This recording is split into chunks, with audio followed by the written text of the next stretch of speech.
बिस्मिल्लाहिर्रहमानिर्रहीम। इक़रा बिस्मि रब्बिकल्लज़ी खलक़।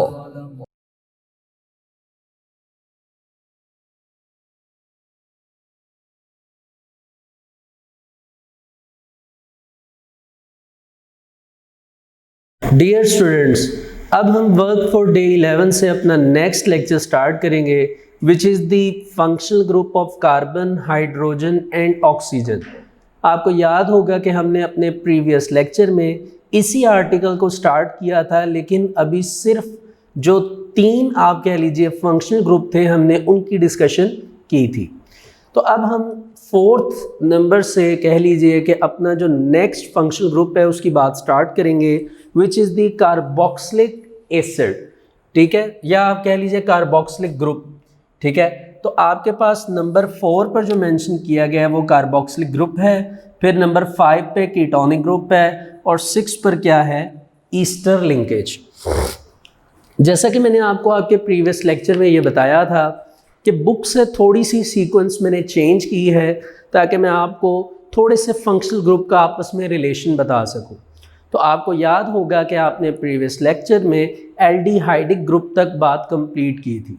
अगर आप बुक पर देखें तो एल्डिहाइडिक ग्रुप के बाद अब कीटोनिक ग्रुप की बात है। ठीक है, कीटोनिक ग्रुप, लेकिन अभी हम कीटोनिक ग्रुप नहीं बल्कि कार्बोक्सिलिक ग्रुप की डिस्कशन पहले करेंगे। क्यों? क्योंकि ये आप कह लीजिए कि जो आपके पास एल्डिहाइडिक ग्रुप था उससे कार्बोक्सिलिक ग्रुप की जो प्रॉपर्टीज़ हैं वो काफ़ी हद तक रिलेट करती हैं। ठीक है, थोड़ा सा उनमें डिफरेंस है, उसी डिफरेंस को हमने याद रखना है, तभी हमें ये दोनों एल्डिहाइडिक और कार्बोक्सिलिक ग्रुप इनको याद रखने में फिर आसानी होगी। ठीक है जी, तो आप ये देखिए कि जो फंक्शनल ग्रुप आपने एल्डिहाइडिक ग्रुप का पढ़ा था वो ये था कि bond C double bond OH। Carboxylic group का भी कुछ ऐसा ही है और थोड़ा सा डिफरेंस है, वही बताने के लिए सबसे पहले हम कार्बोक्सिलिक ग्रुप का क्या लिखेंगे, फंक्शनल ग्रुप। वो है bond C double bond O। फर्क ये है कि यहाँ पे सिर्फ H नहीं आएगा, OH आएगा। क्या चीज आएगी, OH। And it is the functional group of carboxylic acid या कार्बोक्सिलिक ग्रुप। अब इसी तरह आप इसका जनरल फार्मूला लिखेंगे, आप इधर सिर्फ R ऐड कर देंगे, alkyl RC double bond OOH। ठीक है जी, होपफुली आपको ये बात समझ आ गई होगी and it is quite simple. ठीक है, जो आपने कह लीजिए कि एल्डिहाइडिक ग्रुप का फंक्शनल ग्रुप याद किया था और जनरल फार्मूला याद किया था, उसी से रिलेटेड आपका कार्बोक्सिलिक ग्रुप का फंक्शनल ग्रुप और जनरल फार्मूला है। फ़र्क सिर्फ इतना है कि यहाँ पर एडिशन किस चीज़ की हो गई है, O की, ऑक्सीजन की। ठीक है जी, देखिए एग्जाम्पल्स में हम क्या करेंगे, बात वही है कि एग्जाम्पल में आपके पास जो याद रखें R है अल्काइल, ये अल्काइल H भी हो सकता है जैसा कि आपने एल्डिहाइडिक ग्रुप में पढ़ा था, ये H भी हो सकता है, या फिर कह लीजिए कि डिफरेंट अल्काइल्स हो सकते हैं। डिफरेंट अल्काइल यानी मिथाइल, इथाइल, प्रोपाइल, कोई भी हो सकता है। ये बात पता होगी तभी आप क्या लिख सकते हैं, एग्जाम्पल्स। ठीक है जी, ये बात इंपॉर्टेंट है। अब एग्जाम्पल्स की तरफ आते हैं तो देखिए अगर यहाँ पर H लगा दिया जाए R की जगह तो बन जाएगा HC डबल बॉन्ड OOH। अगर आपको याद हो तो इसी से रिलेटेड एल्डिहाइडिक ग्रुप में आपने फॉर्मूला बनाया था जो था HC डबल बॉन्ड OH, जबकि इसमें OH है, उसका नाम आपने रखा था फॉर्मेल्डिहाइड।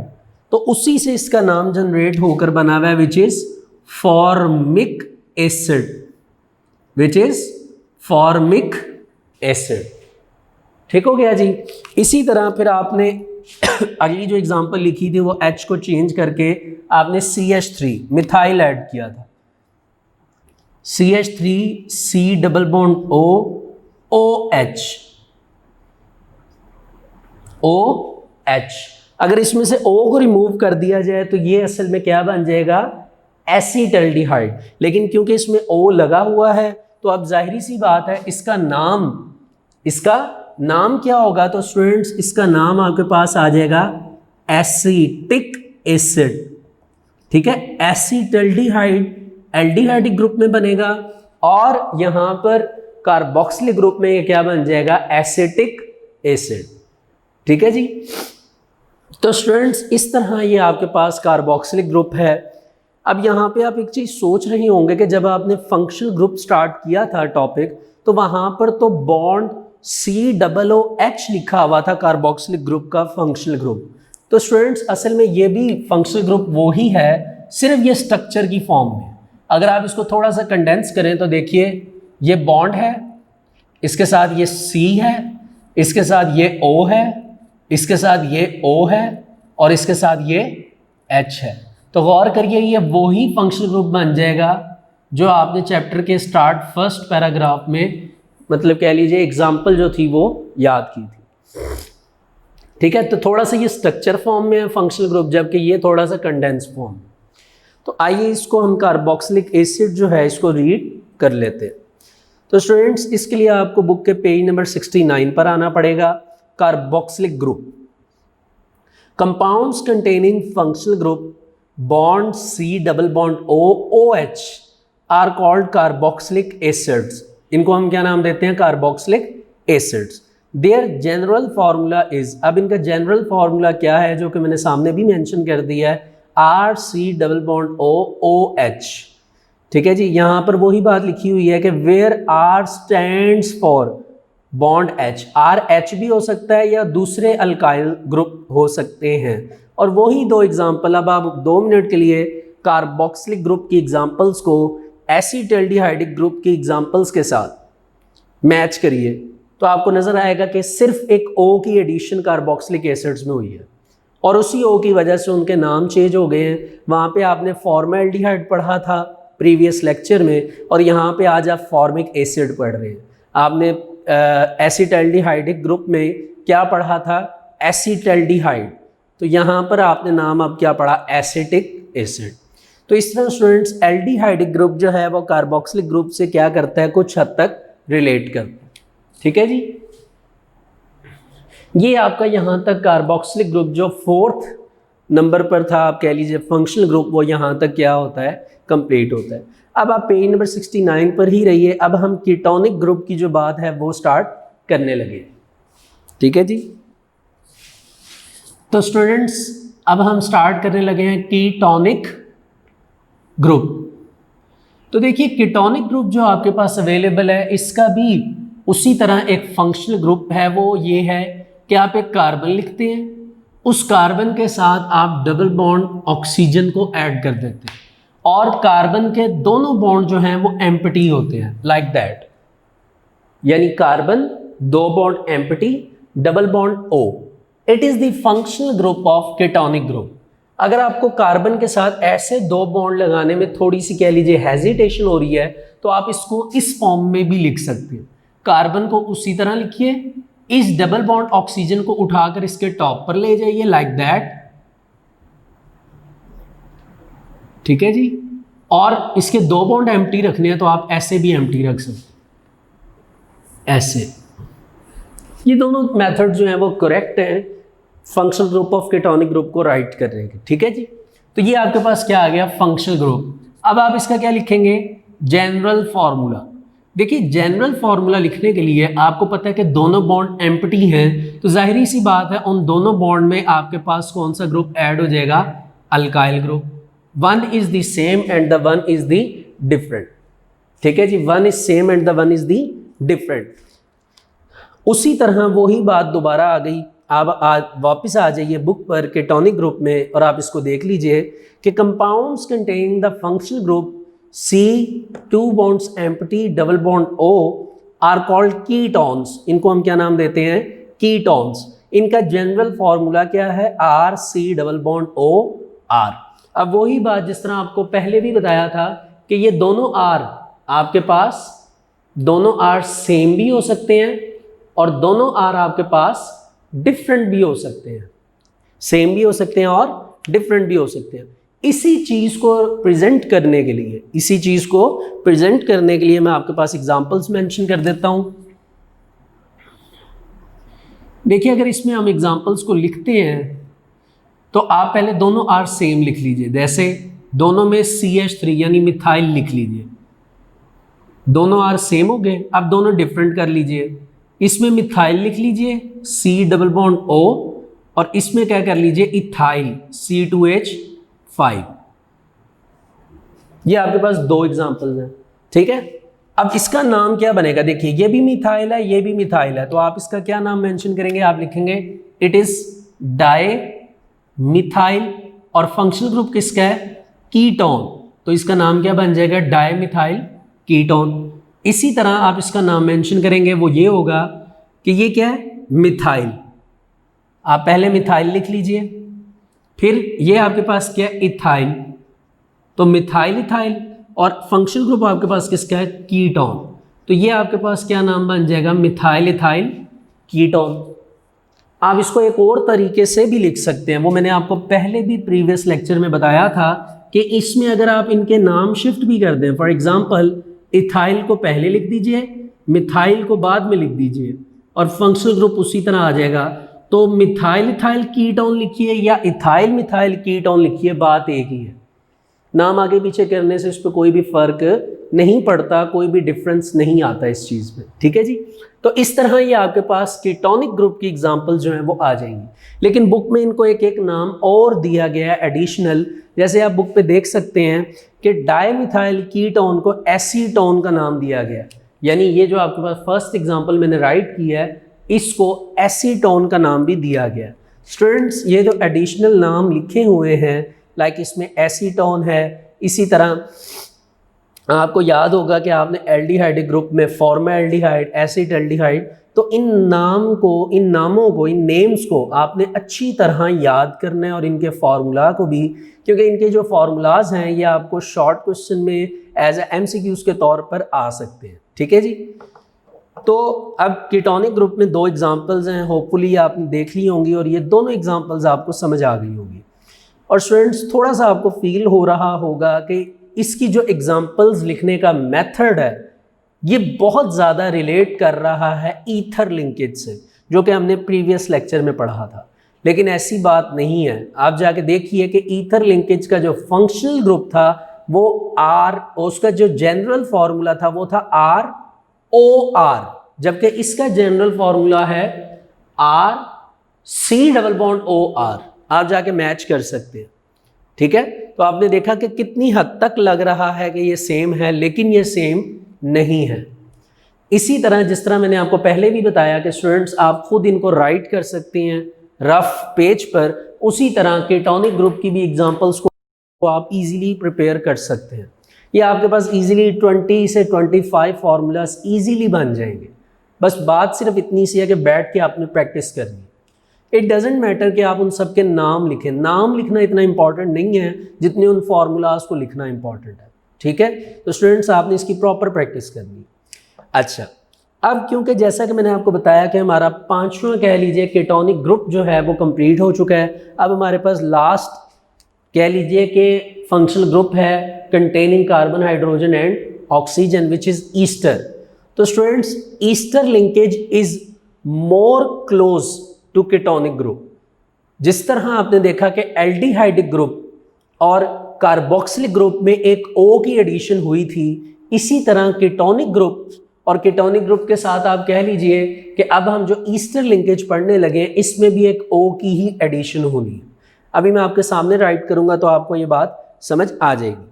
तो आइए ईस्टर लिंकेज की आगे डिस्कशन करते हैं, ठीक है जी। अच्छा, इसके लिए हम कीटोनिक को ही रिमूव कर लेते हैं। कीटोनिक क्योंकि इस तरह ये आपका एक कह लीजिए एक ऑरल क्विज टाइप हो जाएगा कि आपने इसको जहन में रखना है कि आपने कीटोनिक क्या पढ़ा था, ठीक है जी। जी स्टूडेंट्स, अब हम इधर राइट करने लगे हैं अपने पास ईस्टर लिंकेज।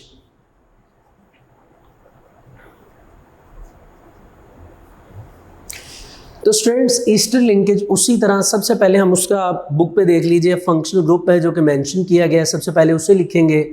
लेकिन बुक पे इसका फंक्शनल ग्रुप जो है वो किसी दूसरे अंदाज में लिखा हुआ है, वो आप देख सकते हैं कि RC डबल बॉन्ड RCOOR, उधर उन्होंने अल्काइल ग्रुप पहले ही ऐड कर दिया फंक्शनल ग्रुप में। लेकिन मैं ये चाहूँगा कि इसके फंक्शनल ग्रुप को प्रॉपरली देखने के लिए आप नेक्स्ट पेज पे एक टेबल है, उस टेबल को देखिए। आप जब पेज नंबर 70 पर आएंगे तो 70 पर एक टेबल बना हुआ है, उस टेबल में 3 चीज़ें मेंशन की गई हैं। First is the functional group, second is the class formula and the third is the examples. Class formula को आप जनरल ग्रुप का नाम भी दे सकते हैं, ठीक है जी। अब आप इन सबको देख सकते हैं, आपके पास सब लिखी हुई हैं, लेकिन आपने लास्ट पे ईस्टर का फंक्शनल ग्रुप देखना है। तो देखिए ईस्टर का फंक्शनल ग्रुप आपको जो इस टेबल में बना हुआ नजर आएगा वो कुछ इस तरह होगा कि bond C double bond O R. बात समझ आ रही है? जबकि आपकी थ्योरी में ये कुछ इस फॉर्म में लिखा हुआ है R C double O R hash, ये फंक्शनल ग्रुप लिखा हुआ है। आप कोशिश करिए कि आप ये वाला फंक्शनल ग्रुप जो है वो जहन में रखें, ठीक है, उसको इग्नोर कर दें। क्यों? उसकी रीज़न क्या है? उसकी रीज़न ये है कि हम शुरू से रूल के हिसाब से ये पढ़ते आ रहे हैं कि जो फंक्शनल ग्रुप होता है उसके स्टार्ट में बॉन्ड क्या होता है? एम्प्टी होता है, और वही बॉन्ड नेक्स्ट स्टेप में जाकर यानी जनरल फार्मूला में जाकर कंप्लीट होता है और वहाँ पर एक अल्काइल ग्रुप लगता है, R C double bond O R hash. ये दोनों आर सेम भी हो सकते हैं और ये दोनों आर डिफरेंट भी हो सकते हैं, ये बात भी हमें पता है, ठीक है जी स्टूडेंट्स। तो अब इसकी एग्जांपल्स की तरफ आते हैं। देखिए जो ईस्टर की एग्जांपल है, ईस्टर लिंकेज की, ये बाकी सब फंक्शनल ग्रुप से टोटली डिफरेंट है। डिफरेंट क्यों है? क्योंकि इनको लिखने का एक स्पेसिफिक मेथड है और उसी पर इनको स्पेसिफिक नाम दिया गया है जो कि हमने याद करना है, ठीक है जी। अब जिस तरह आपके पास मैं पहली एग्जांपल मेंशन करने लगा हूँ, दोनों आर को आप सेम भी लिख सकते हैं और डिफरेंट भी, ये बात आप पहले से जानते हैं। तो आइए मैं आपको इसकी एग्जांपल में ये बात समझाता हूँ। देखिए अगर आप इसकी फर्स्ट एग्जांपल लिखें तो आप लिखेंगे CH3 C double bond O CH3, ये दोनों आर आप सेम लिखेंगे, ठीक है। तो स्टूडेंट्स इसमें आपके पास ये क्या चीज़ है? ये आपके पास है मिथाइल। क्या चीज़ है? मिथाइल। याद रखिए ईस्टर लिंकेज में ये जो चीज़ है जिसको मैं भी रेड मार्कर से आपके सामने हाईलाइट कर रहा हूँ, ये bond C double bond O OCH3, याद रखिए CH3, ये असल में आपका कहलाता है एसीटेट सॉरी, यानी जहां पर C डबल बॉन्ड OCH3 लगा होगा उसको आप क्या नाम दे देंगे? एसीटेट। क्या नाम दे देंगे? एसीटेट। इसी बात को एक्सप्लेन करने के लिए मैं एक और एग्जांपल लिखता हूं ताकि आपको ये बात समझ आ जाए। वो कुछ इस तरह की है कि C2H5 C double bond OCH3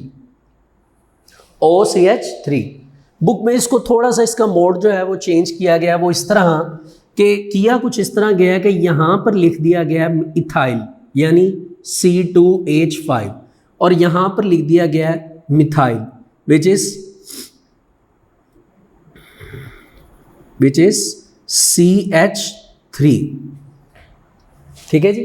अब इसका क्या नाम बनेगा? देखिए जिस तरह मैंने आपको बताया कि OCH3 जो है वो एसीटेट होगा ये सारा, उसी तरह यहां पर ये जो सारी चीज है ये क्या कहलाएगी? एसीटेट, ठीक है। और इसके साथ क्या है? इथाइल, तो इसका नाम पड़ जाएगा इथाइल एसीटेट। देखिए अब एसीटेट के लिए OCH3 होना ज़रूरी है। जिस तरह यहाँ पे ये एक साथ थे कंबाइन, जबकि यहाँ पे थोड़ा सा इनमें क्या आ गया है? डिस्टेंस, लेकिन फिर भी नाम वही रहेगा। इसका नाम क्या बन जाएगा? Ethyl acetate. अब आप बुक पे देख सकते हैं ये दोनों एग्जांपल्स को यही नाम प्रोवाइड किए गए हैं, एक को मिथाइल एसीटेट और एक को इथाइल एसीटेट का नाम दिया गया है। तो स्टूडेंट्स आपने इसको इसी तरह याद करना है, बल्कि मैं तो ये कहूँगा कि आप इसकी एग्जांपल्स को ज़रूर इसकी प्रैक्टिस करें और याद रखें C डबल बॉन्ड OCH3 ये चीज़ क्या है? एसीटेट। और साथ आप डिफरेंट अल्काइल लगाते जाएं, लाइक मैंने मिथाइल और इथाइल लगाया है, आप propyl, butyl, pentyl, hexyl, heptyl, octyl, nonyl, decyl, बाकी जो कार्बन रह गए हैं उनको नंबर ऑफ कार्बन एटम्स उस बेस पर इसको क्या करें? आप प्रॉपरली मेंशन करें, ठीक है जी। तो स्टूडेंट्स ईस्टर लिंकेज तक आपका जो functional groups containing carbon hydrogen and oxygen है वो यहाँ तक क्या होता है, कंप्लीट होता है। इसके लिए स्टूडेंट्स आप ये देख सकते हैं, जिस तरह मैंने आपको पहले बताया कि पेज नंबर 70 पर एक टेबल है, तो ये टेबल क्या चीज़ रिप्रेजेंट करता है, वो ये चीज़ रिप्रेजेंट करता है कि अभी तक आपने वर्क फॉर डे 10 और अभी वर्क फॉर डे 11 में जितने भी फंक्शनल ग्रुप्स, जनरल फार्मूला और एग्जाम्पल्स पढ़ी हैं उनसे रेलिवेंट उन्होंने ये टेबल के अंदर एक समरी टाइप आपको बनाकर बता दी है। अगर आप इस टेबल को देखेंगे तो आपको प्रॉपरली अभी तक आपने जो इन 2 डेज़ के वर्क में किया है वो आपको अच्छी तरह रिवाइज भी हो जाएगा और अच्छी तरह समझ भी आ जाएगा। जैसे आप अल्कोहल को देखिए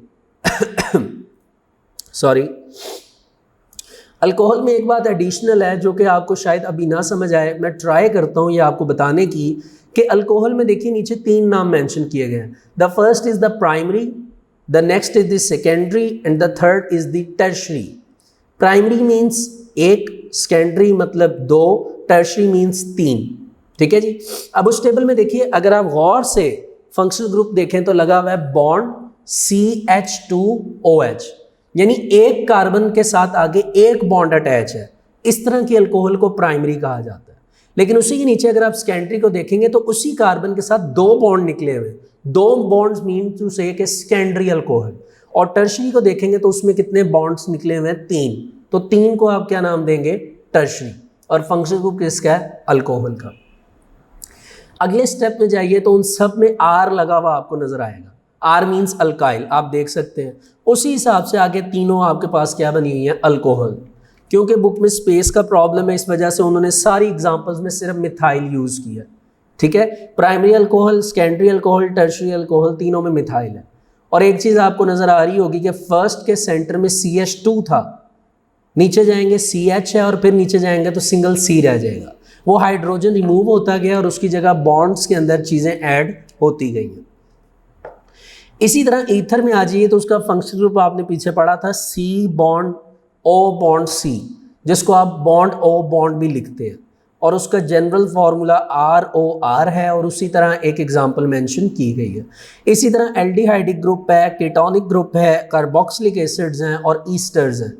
देखिए इनकी यहाँ पे फंक्शनल ग्रुप, जनरल फार्मूला जिसको क्लास फार्मूला का नाम दिया गया और एग्जांपल्स मेंशन की गई, ताकि आप ये सारा पीछे प्रॉपरली रीड करने के बाद, प्रैक्टिस करने के बाद इस टेबल को देखें तो आपको प्रॉपरली समझ आ जाए कि आपने कौन कौन से फंक्शनल ग्रुप्स याद किए हैं, कौन कौन सी क्लास फार्मूला या जनरल फार्मूला याद किए और उनकी एग्जांपल्स क्या हैं। तो स्टूडेंट्स इसमें से मोस्टली MCQs आपने ख़ुद बनाने हैं और यकीन मानिए कि ये बहुत इंपॉर्टेंट टॉपिक है। इसमें से मोस्टली MCQs आते भी होते हैं। जैसे मैंने आपको पहले भी एक एग्जांपल दी थी, उसी तरह एक और एग्जांपल दे देता हूँ कि आपको MCQs कैसे आ सकता है। फॉर एग्जांपल वो आपको कह सकता है कि what is the general formula of Easter. तो अब आपको ईस्टर का जनरल फार्मूला आना चाहिए, which is given RC double bond OR। अगर आपने सिर्फ bond C double bond OR को टिक किया तो वो फंक्शनल ग्रुप होगा। तो आपने याद रखना है कि फंक्शनल ग्रुप और जनरल फार्मूला में बिगर डिफरेंस ये है कि हमेशा फंक्शनल ग्रुप का पहला बॉन्ड जो लगा होता है कार्बन के साथ वो एम्प्टी होता है, ये इंपॉर्टेंट है। जबकि जनरल फार्मूला में हमेशा बॉन्ड कंप्लीट होते हैं और उसमें हमेशा अल्काइल ग्रुप की एडिशन होती है। ठीक है स्टूडेंट्स, तो स्टूडेंट्स यहाँ तक हमारा जो टॉपिक था कि functional group containing carbon, hydrogen and oxygen complete होता है। आपने देखा होगा कि कार्बन, हाइड्रोजन एंड ऑक्सीजन के अलावा कोई दूसरा एलिमेंट हमने इसमें ऐड नहीं किया।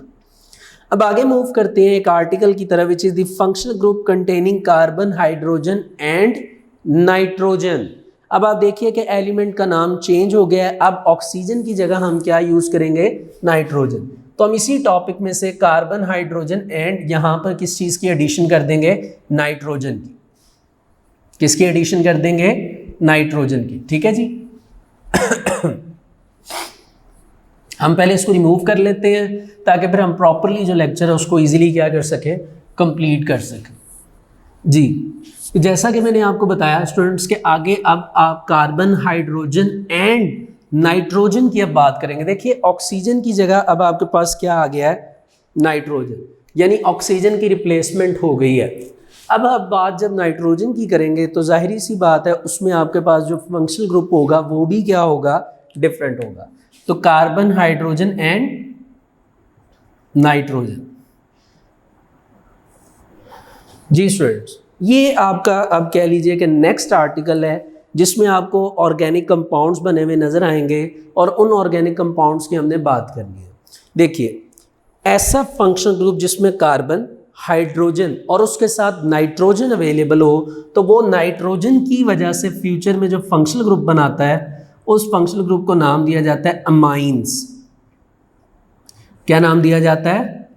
अमाइंस। क्या नाम दिया जाता है? अमाइंस। ठीक है जी, पहले इसको रीड करेंगे फिर मैं आपको इसके एग्जांपल्स को एक्सप्लेन करूंगा। देखिए लिखा हुआ है, आप देख सकते हैं कि the organic compounds containing carbon, hydrogen and nitrogen functional group are called amines. इनको क्या नाम दिया जाता है? एमाइंस। अब हम इनका फंक्शनल ग्रुप देखेंगे तो एमाइंस का फंक्शनल ग्रुप स्टूडेंट्स आपके पास जो अवेलेबल होगा उसी तरह रूल के हिसाब से हम सबसे पहले फंक्शनल ग्रुप लिखते होते हैं। तो अब आप अमाइंस का सबसे पहले क्या लिखेंगे? Functional group. फिर उसका क्या लिखेंगे? General formula. और फिर उसकी क्या लिखेंगे? एग्जाम्पल्स। तो सबसे पहले उसका फंक्शनल ग्रुप देख लेते हैं। तो स्टूडेंट्स, अमाइंस का फंक्शनल ग्रुप होता है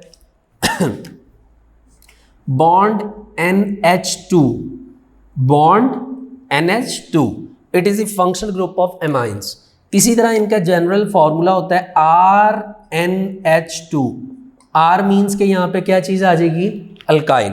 और उसी तरह फिर आप इसकी क्या बना लेंगे? एग्जाम्पल्स। ठीक है, एग्जाम्पल्स आपने बुक पे देखनी है। अगर आपको वहाँ पे समझ आ जाए तो well and good. It means that कि आपको पीछे जितने हमने फंक्शनल ग्रुप पढ़ाए हैं वो आपको प्रॉपरली समझ आ गए। तो देखिए इसकी एग्जाम्पल आगे उसी तरह लिखा हुआ है, their functional group is bond NH2 and general formula is RNH2। और अब आपके पास एग्जाम्पल्स दी गई हैं। देखिए नाइट्रोजन के ऊपर आपको 2 डॉट बने हुए नज़र आ रहे हैं जो कि असल में उसका लॉन पेयर है। अब ये लॉन पेयर क्या होता है, यकीनन आपको ये बात पता भी होगी कि नाइट्रोजन का एटॉमिक नंबर क्या होता है? 7। यानी उसके फर्स्ट शेल में 2 इलेक्ट्रॉन्स होते हैं और वैलेंस शेल में 5 इलेक्ट्रॉन्स होते हैं। ठीक है, 5 में से अब आप देख सकते हैं कि इस नाइट्रोजन ने क्या किया हुआ है? 5 इलेक्ट्रॉन्स में से 2 को शेयर किया हुआ है नाइट्रोजन हाइड्रोजन के साथ और 1 इलेक्ट्रॉन इस तरफ है जो आगे इन फ्यूचर किसके साथ अटैच है? R के साथ। यानी नाइट्रोजन ने अपने 2 इलेक्ट्रॉन्स इधर शेयर किए हुए हैं, 1 इलेक्ट्रॉन इधर शेयर किया। इट मीन्स दैट उसके ऊपर एडिशनल कितने इलेक्ट्रॉन्स हैं? 2। तो वो 2 इलेक्ट्रॉन्स इसके ऊपर ऐसे डॉट की फॉर्म में आ जाएंगे।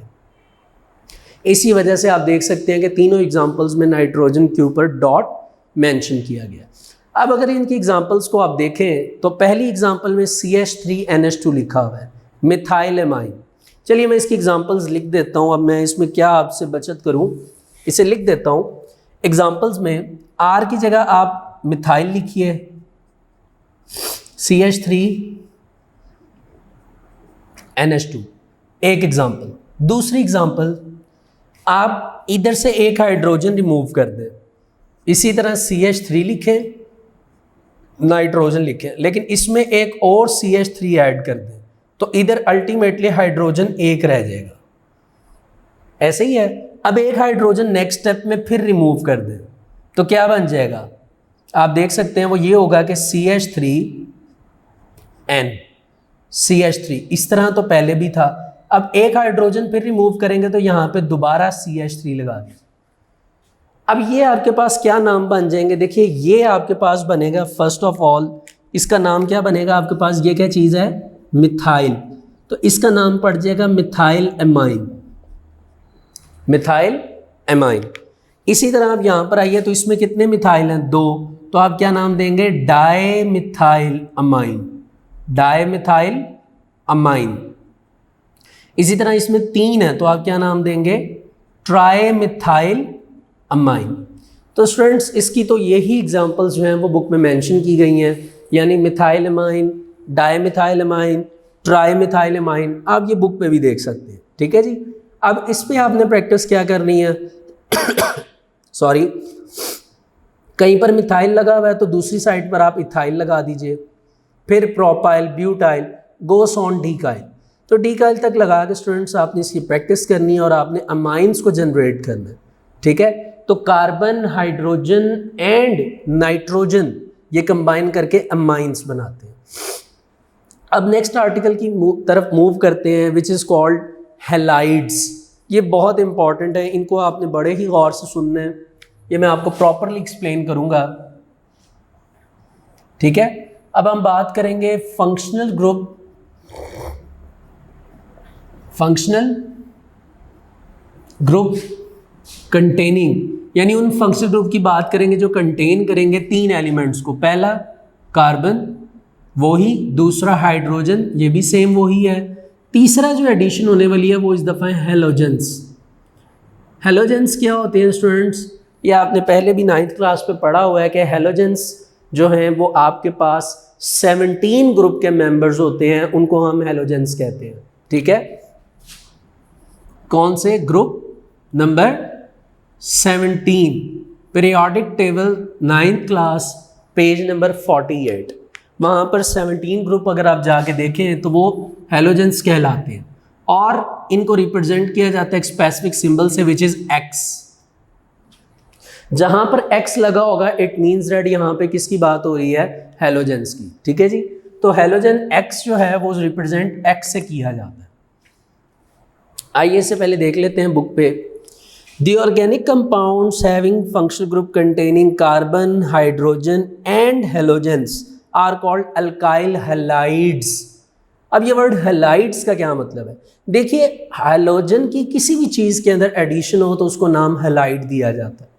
एडिशन ऑफ हेलोजन, यानी अगर हेलोजन में कोई चीज़ आकर ऐड हो या हेलोजन किसी चीज़ में जाकर ऐड हो तो उस हेलोजन का नाम हेलोजन से हैलाइड बन जाता है। मैं आपको एक एग्जांपल देता हूँ ये बात समझाने के लिए, इस बात को समझाने के लिए एक एग्जांपल देता हूँ। फॉर एग्जांपल आपके पास 17 ग्रुप में जो मेंबर्स हैं वो हैं 4, वैसे तो 5 मेंबर्स हैं लेकिन हम डिस्कशन 4 की करते होते हैं। The first is fluorine, the second is chlorine, the third is bromine and the fourth is iodine, ठीक है। अगर फ्लोरीन में आप कोई भी चीज़ ऐड कर दें, कोई भी एलिमेंट ऐड कर दें तो वो फ्लोरीन से क्या बन जाएगा? फ्लोराइड। इसी तरह क्लोरीन में कोई चीज़ ऐड कर दें तो वो क्लोरीन से क्या बन जाएगा? क्लोराइड। इसी तरह ब्रोमीन में कोई चीज़ ऐड कर देंगे, कोई भी चीज़ ऐड कर देंगे तो वो क्या बन जाएगा? ब्रोमीन से ब्रोमाइड। और इसी तरह आयोडीन में अगर आप कोई चीज़ ऐड करेंगे तो वो आयोडीन से क्या बन जाएगा? आयोडाइड। क्या बन जाएगा? आयोडाइड। अब सवाल यह है कि जो मैं ऐड का वर्ड मैंने लिखा है ये क्या वर्ड है, मतलब क्या चीज़ ऐड करेंगे? इस एग्जाम्पल में एडिशन ये है कि आपके पास है सोडियम क्लोराइड। देखिए, क्लोरीन जब तक सेपरेट था आप उसको क्लोरीन बुलाते थे, क्लोरीन क्लोरीन, Cl क्लोरीन है, Cl क्लोरीन है, क्लोरीन क्लोरीन। लेकिन जैसे उसमें सोडियम आकर ऐड हुआ तो इसका नाम क्या बन गया? इसका नाम बन गया sodium chloride. Addition of sodium in chlorine to form sodium chloride, ठीक है। इसी तरह आपके पास एक हेलोजन होता है, जैसे क्लोरीन यहाँ पे एक हेलोजन है, लेकिन इसमें जैसे ही कोई चीज़ ऐड होगी, हेलोजन में जब कोई चीज़ ऐड होती है तो वह हेलोजन से क्या बन जाता है? हैलाइड। अब आप देख रहे होंगे कि इसके आखिर पे IDE लगा हुआ है हैलाइड के। इसी तरह क्लोराइड के लास्ट पे भी क्या लगा हुआ है? IDE। ठीक हो गया स्टूडेंट्स? तो ये असल में सारी एक्सप्लेनेशन है जो कि ये बताती है कि जब भी किसी हेलोजन में आप कोई भी चीज़ ऐड करेंगे तो वो हेलोजन से क्या बन जाएगा? हैलाइड। क्लियर है? ठीक है, गुड। अब हम देखते हैं कि ये तो मैंने आपको सिंपल बात बताई कि कोई भी चीज़ ऐड करेंगे तो इनके ये नाम बन जाएंगे, और एक सिंपल एग्जांपल भी। हमारे सिलेबस के अकॉर्डिंग अब हम चलते हैं कि हमने चीज़ क्या ऐड करनी। तो स्टूडेंट्स, अगर मैं बात सिलेबस के अकॉर्डिंग करूं तो सिलेबस के अकॉर्डिंग आपको पता है कि आपने अल्काइल ऐड करना है। क्या ऐड करना है? अल्काइल। इसी वजह से यहां पर नाम दिया गया है अल्काइल हैलाइड। अल्काइल कहते हैं आर को हैलाइड असल में हेलोजन थे, लेकिन उस हेलोजन की एडिशन हो चुकी है, that's why they are called halide and they are represented by a specific symbol which is X. तो आप इसको लिखते हैं आर बॉन्ड एक्स। आर में आप कोई भी अल्काइल लिख लेंगे और एक्स में आप कोई भी हैलाइड लिख लेंगे या हेलोजन लिख लेंगे, ठीक है जी। तो आइए इसे रीड करते हैं। इनका फंक्शनल ग्रुप है आर इंटू एक्स, और एक्स क्या चीज़ है वो आगे देख लीजिए, फ्लोरीन, क्लोरीन सॉरी ब्रोमीन और आयोडीन, ठीक है जी। अब स्टूडेंट्स नेक्स्ट पेज पे टेबल पर आ जाइए। मैं ये बात आपको फिर रिकॉल करवा दूं कि आपने पिछले पेज पे जो टेबल रीड किया था उसमें आपने अल्कोहल की 3 टाइप्स पढ़ी थी, प्राइमरी, सेकेंडरी एंड टर्शरी। जिस तरह अल्कोहल 3 तरह की होती है, उसी तरह हैलाइड्स भी आगे से आप देखिए 3 तरह के होते हैं। अब आप इस टेबल को देखिए तो लेफ्ट साइड पे लिखा हुआ है क्लास नेम, वो क्या है, अल्काइल हैलाइड्स। कितनी टाइप्स हैं, ए बी सी में 3, primary, secondary, tertiary. Functional group देखिए, प्राइमरी में आप देख रहे हैं कि एक कार्बन है सेंटर में। मैं बल्कि आपको ये बनाकर बता देता हूं ताकि आपको ये प्रॉपर समझ आए। ऐसे लिखा हुआ है प्राइमरी अल्काइल हैलाइड के लिए आप देख सकते हैं बॉन्ड CH2X, बॉन्ड CH2X, ठीक है। ये फंक्शनल ग्रुप हो गया। अब जब आप प्राइमरी से सेकेंडरी पर आते हैं तो देखिए चेंज क्या आएगा। सेकेंडरी में ये चेंज आएगा कि बॉन्ड उसी तरह है कार्बन के साथ, लेकिन इस टाइम ये बॉन्ड एक नहीं रह जाएगा। सेकेंडरी के लिए बॉन्ड का 2 होना ज़रूरी है, और जब यहाँ पर बॉन्ड 2 होते हैं तो यहाँ से एक हाइड्रोजन रिमूव हो जाता है। वहाँ पे 2 हाइड्रोजन थे, यहाँ पे 1 रह जाएगा। और जब आप टर्शरी तक पहुँचते हैं तो देखिए टर्शरी तक आपका हाइड्रोजन ही कंप्लीट के अब कार्बन के साथ 1, 2, 3 बॉन्ड आ जाएंगे, 7 H खत्म हो जाएगा और 7 कौन आ जाएगा, X।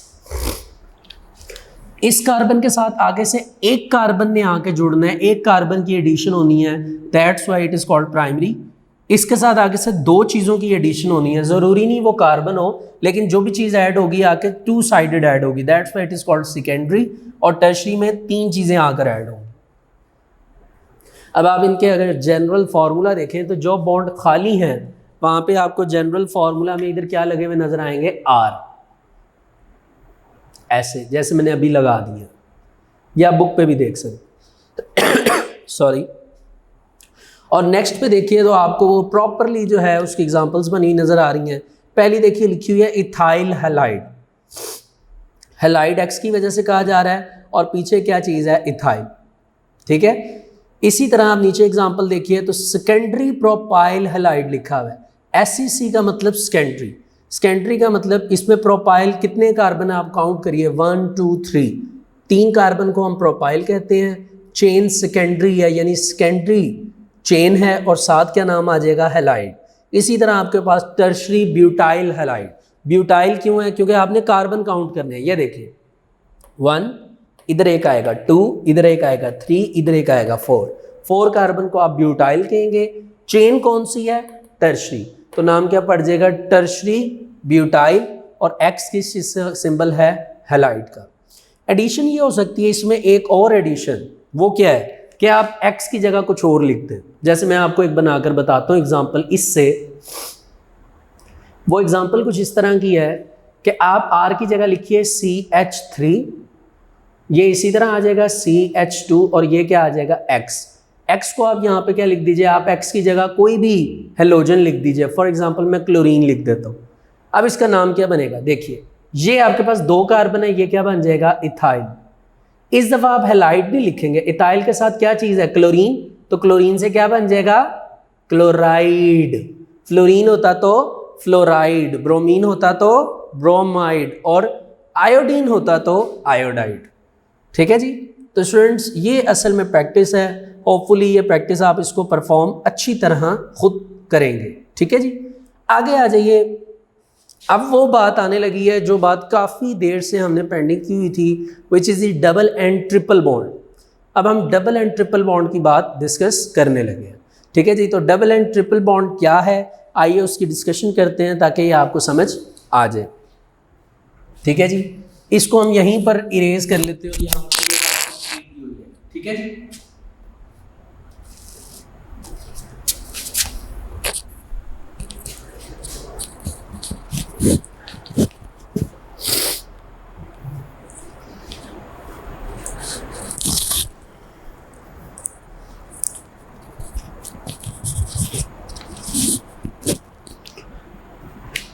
जी स्टूडेंट्स, तो यहाँ से हम क्या करेंगे, अपना डबल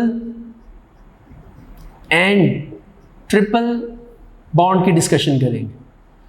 तो student, double and triple bond की जहाँ तक बात है वो ये है कि आपको पहले भी बताया गया था कि जिन कंपाउंड्स में डबल बॉन्ड आता है उनको हम अल्कीन का नाम देते हैं, ठीक है जी, और जिनमें ट्रिपल बॉन्ड आता है उनको हम नाम देते हैं अल्काइन। क्या नाम देते हैं? अल्काइन। तो डबल बॉन्ड को अल्कीन और ट्रिपल बॉन्ड को अल्काइन का नाम दिया जाएगा। आइए पहले से रीड कर लेते हैं। Hydrocarbon consisting of double bond between two carbon atoms, दो कार्बन के दरमियान अगर डबल बॉन्ड होगा इनके मॉलिक्यूल्स में, तो इनको क्या नाम दिया जाएगा? अल्कीन। क्या नाम दिया जाएगा? अल्कीन। जैसे अब दो कार्बन की अगर एग्जांपल ली जाए इसकी, तो मैं लिखता हूं कार्बन, डबल बॉन्ड, कार्बन। अब देखिए इस कार्बन के दो बॉन्ड कंप्लीट हैं तो जाहिर सी बात है ये दो हाइड्रोजन को अपने साथ रखेगा। इसी तरह इस कार्बन के दो बॉन्ड कंप्लीट हैं तो ये भी अपने साथ कितने हाइड्रोजन रखेगा? दो। अब दो कार्बन को वैसे हम इथेन कहते हैं, सिंगल बॉन्ड अगर हो, क्या कहते हैं? इथेन। लेकिन यहां पे हम इसको अब क्या नाम दे देंगे? इथीन। क्या नाम दे देंगे? इथीन। अल्केन का, अल्केन था ना सिंगल बॉन्ड, उसका ANE चेंज हो जाएगा जब अल्कीन बनेगा ENE के साथ, रिप्लेस हो जाएगा। तो यहाँ पे अल्कीन का जो है वो ENE आ जाएगा, दैट्स वाई इसका नाम इथीन बन जाएगा क्योंकि इसमें डबल बॉन्ड है। और अगर यही एग्जांपल अल्काइन की ली जाए तो देखिए अल्काइन में जब बॉन्ड आएगा, डबल नहीं, अल्काइन में ट्रिपल बॉन्ड है, तो कार्बन के दरमियान ट्रिपल बॉन्ड आ जाएगा दूसरे कार्बन के साथ। अब देखिए इस कार्बन के तीन बॉन्ड ये हैं तो ये अपने साथ सिंगल हाइड्रोजन रखेगा। इसी तरह इस कार्बन के तीन बॉन्ड हैं तो ये भी अपने साथ सिंगल हाइड्रोजन रखेगा। अब आप देख सकते हैं कि ये अगर इथीन था डबल पे, तो ट्रिपल बॉन्ड पे ये क्या बन जाएगा? इथीन से इथाइन, YNE उसके लास्ट पे आ जाएगा, ठीक है जी। इसी तरह आप बुक पे देख सकते हैं, उन्होंने एक इथीन की एग्जांपल लिखी है, एक प्रोपीन लिखी है। प्रोपीन का मतलब यह है कि चेन में डबल बॉन्ड होना जरूरी है, लेकिन आप देखिए टोटल कार्बन कितने हैं? 3। दैट्स वाई उसका नाम क्या आ जाएगा? प्रोपीन। इसी तरह hydrocarbon consisting of triple bonds between two carbon atoms, जैसा कि मैंने आपके सामने बनाया कि अगर उनके दरमियान ट्रिपल बॉन्ड होगा तो आप उसको क्या नाम देंगे? अल्काइंस। जैसे मैंने एक एग्जांपल इथाइन लिखी, और इस इथाइन को एक और नाम भी दिया जाता है, वो आपने पहले भी रीड किया है, विच इज आल्सो कॉल्ड एसिटाइलीन। एसिटाइलीन। तो स्टूडेंट्स, यहाँ तक हमारा जो फंक्शनल ग्रुप का टॉपिक है वो वर्क फॉर डे 11 तक कंप्लीट होता है। होपफुली आपको तमाम तर फंक्शनल ग्रुप्स जो हैं वो समझ आ गए होंगे। मेजर आपके पास 3 बातें थी, functional group containing carbon, hydrogen and oxygen, जिसमें आपने 6 फंक्शनल ग्रुप पढ़े। उसके बाद कार्बन, हाइड्रोजन एंड नाइट्रोजन, जिनको अमाइंस का नाम दिया गया, और फिर आपने पढ़ा कार्बन, हाइड्रोजन एंड हेलोजन, ठीक है जी, जिसमें आपने हेलोजन यानी हैलाइड्स की डिस्कशन की। तो स्टूडेंट्स, होपफुली ये लेक्चर आपको अच्छी तरह समझ आ गया होगा।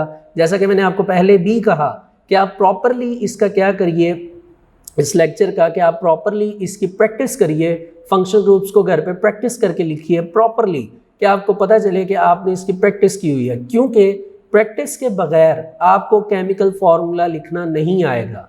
मैंने आपको पहले भी कहा है कि अगला जो आपका चैप्टर है, नेक्स्ट चैप्टर, वो हाइड्रोकार्बन्स है, और वो चैप्टर 80% केमिकल रिएक्शंस पे डिपेंड करता है, और वो आपको तभी लिखने आएंगे जब आप यहाँ पे प्रैक्टिस करेंगे, क्योंकि वहाँ पे जो आपने हाइड्रोकार्बन्स के चैप्टर में पढ़ना है वो प्रॉपरली इस चैप्टर से रिलेट करता है। अगर आपको ये फंक्शनल ग्रुप लिखने नहीं आते, इनके नाम आपको जनरेट करना नहीं आते, ठीक है, तो ये आपके लिए आगे बहुत ज़्यादा इनकन्वीनियंट हो जाएगा नेक्स्ट चैप्टर डिस्कस करने में। तो होपफुली आपको ये मेरी बात समझ आ गई होगी। इसके साथ साथ मैं आपको ये कहूँगा कि हर एक टॉपिक में से फंक्शनल ग्रुप के इजीली MCQs भी बन सकते हैं और शॉर्ट क्वेश्चंस भी बन सकते हैं। तो स्टूडेंट्स, आपने इसमें से MCQs भी जनरेट करने हैं और शॉर्ट क्वेश्चंस भी इसमें से आपने प्रॉपरली याद करने हैं। तो आज का वर्क फॉर डे 11 हम यहाँ तक रखते हैं। Thank you. डियर स्टूडेंट्स, आज हम वर्क फॉर डे 12 से अपना नेक्स्ट टॉपिक स्टार्ट करेंगे, विच is the tests of functional group. यानी हम क्या करेंगे कि हम फंक्शनल ग्रुप्स के टेस्टिंग की बात करेंगे, उन पर टेस्ट्स करेंगे। आपको स्टूडेंट्स याद होगा कि हमने अपने प्रीवियस लेक्चर में प्रॉपरली फंक्शनल ग्रुप की डिस्कशन की थी और मैंने आपको होम असाइनमेंट्स भी दी थी जिसमें मैंने आपको ये कहा था कि हर एक फंक्शनल ग्रुप के जो एग्जाम्पल्स हैं उन्हें आप जनरेट करिए। जैसे आपको याद होगा कि जब आपको अल्कोहलिक ग्रुप करवाया गया था, यानी अल्कोहल का फंक्शनल ग्रुप करवाया गया था, तो उसमें methyl alcohol, ethyl alcohol, propyl alcohol, ये 3 एग्जाम्पल्स तो बुक में ही थी। लेकिन फर्दर मैंने आपको कहा था कि डीकाइल अल्कोहल तक आपने खुद जो है वो घर में इसको properly as a home assignment समझकर आपने परफॉर्मेंस करनी है और एग्जांपल्स को जनरेट करना है।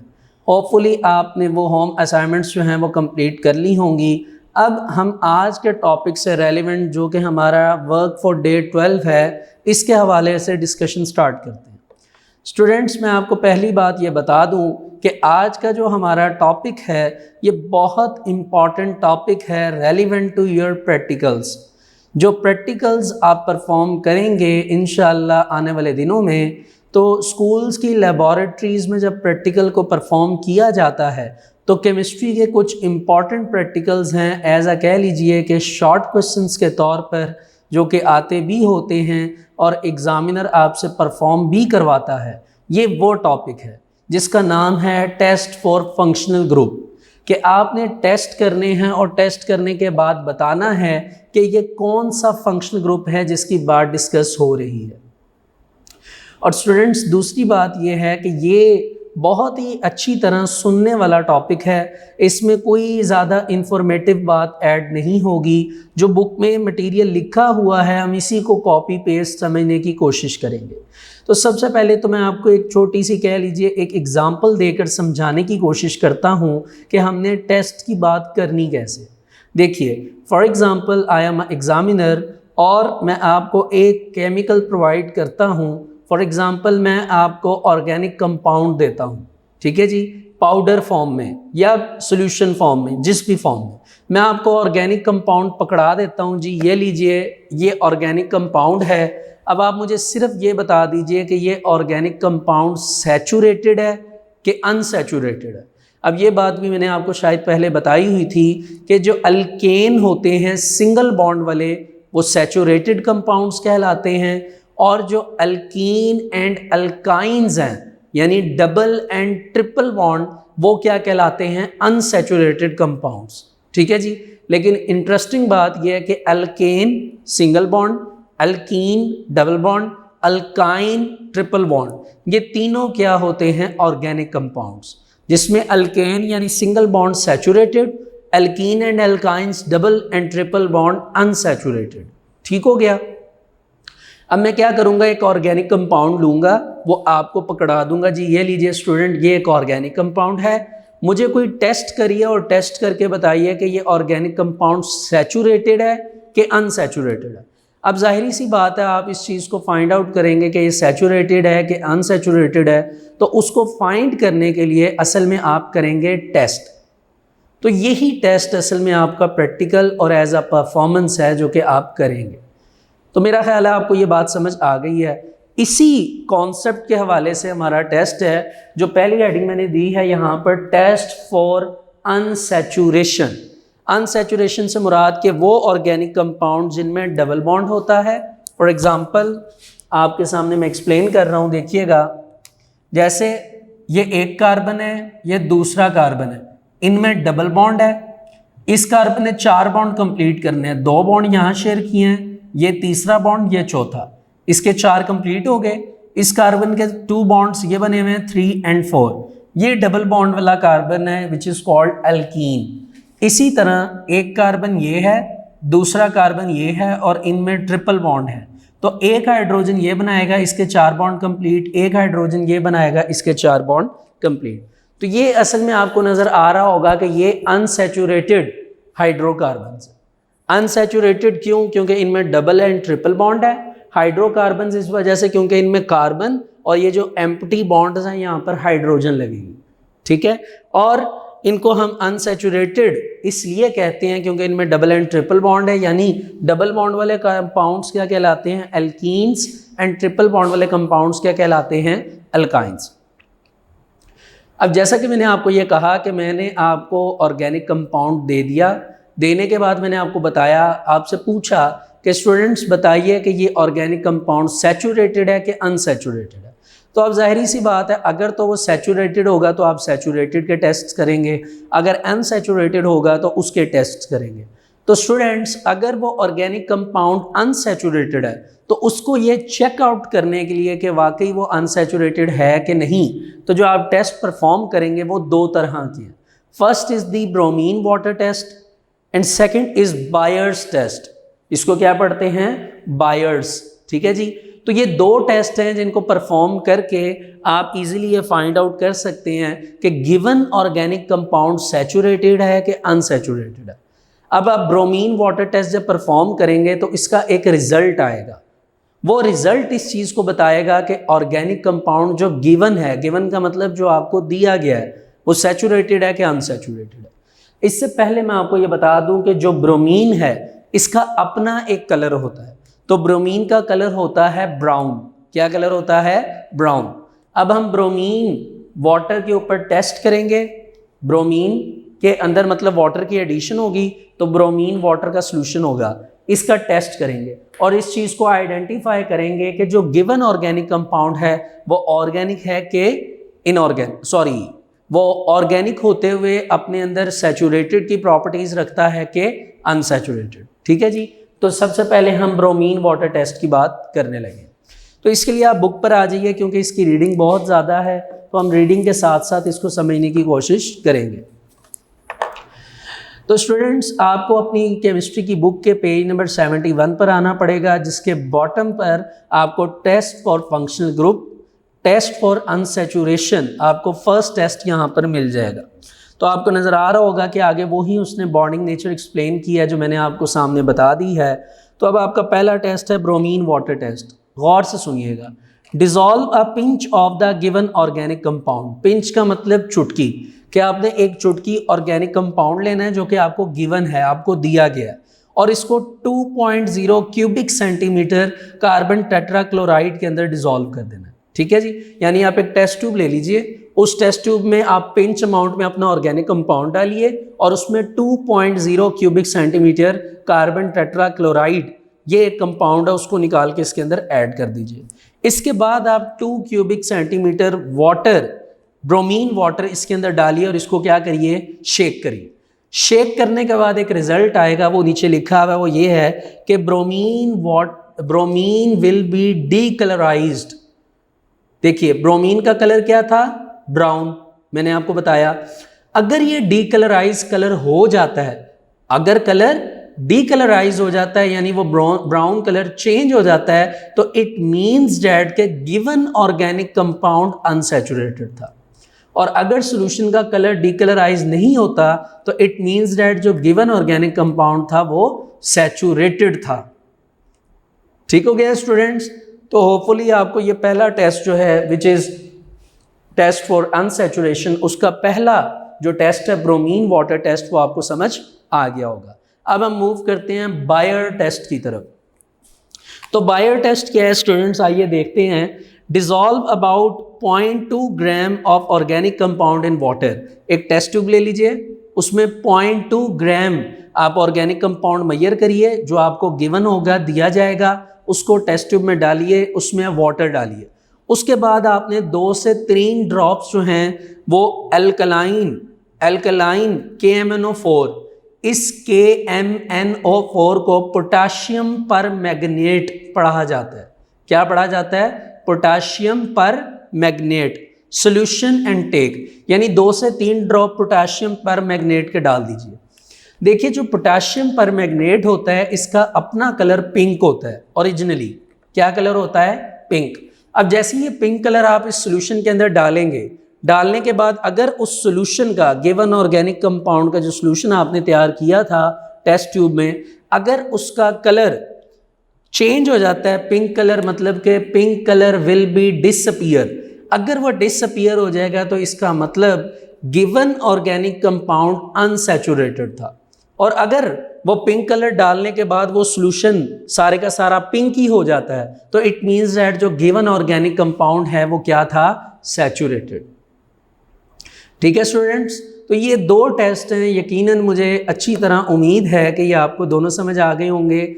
अगर स्टूडेंट्स आपको ये दो टेस्ट अच्छी तरह समझ आ गए हैं तो आपको बाकी टेस्ट समझने में काफ़ी आसानी होगी। ठीक है जी, अगर आपको ये टेस्ट नहीं समझ आइए तो काइंडली इस वीडियो को रिवाइंड करिए और इसको एक दफ़ा फिर सुनिए अच्छी तरह। मैंने प्रॉपरली मेथड से बताया है ये टेस्ट के बारे में कि कैसे ये परफॉर्म होंगे। ठीक है जी, अगर मैं फिर एक दफ़ा रिपीट कर देता हूँ आपके लिए ताकि आपको समझ आ जाए, अगर नहीं भी समझ आई इसी टेस्ट को सुन लीजिए। आपने एक टेस्ट ट्यूब ली, उसमें आपने क्या किया, गिवन ऑर्गेनिक कंपाउंड डाला जो आपको एग्जामिनर देगा, उसके बाद आप उसमें वाटर डालेंगे, ये एक सोल्यूशन तैयार हो जाएगा। अब आपने 2 से 3 ड्रॉप KMnO4 जिसको मैंने कहा कि पोटाशियम पर मैग्नेट कहते हैं, वो आपने इसमें डालना है। पोटाशियम पर मैग्नेट का ओरिजिनली जो कलर होता है वो होता है पिंक। अगर आप वो डाल देते हैं सोल्यूशन में और सोल्यूशन में वो पिंक कलर जाकर डिसअपीयर हो जाता है, जाहिर सी बात है वो सोल्यूशन वाटर से बना हुआ कलरलेस है। अगर आप उसमें पिंक कलर डालते हैं यानी पोटाशियम परमैंगनेट, तो होना तो चाहिए ना कि वो सारा पिंक हो जाए, लेकिन ऐसा नहीं होगा। आप जैसे ही KMnO4 के 2-3 ड्रॉप्स डालेंगे वो ड्रॉप्स अंदर जाकर डिसअपीयर हो जाएंगे।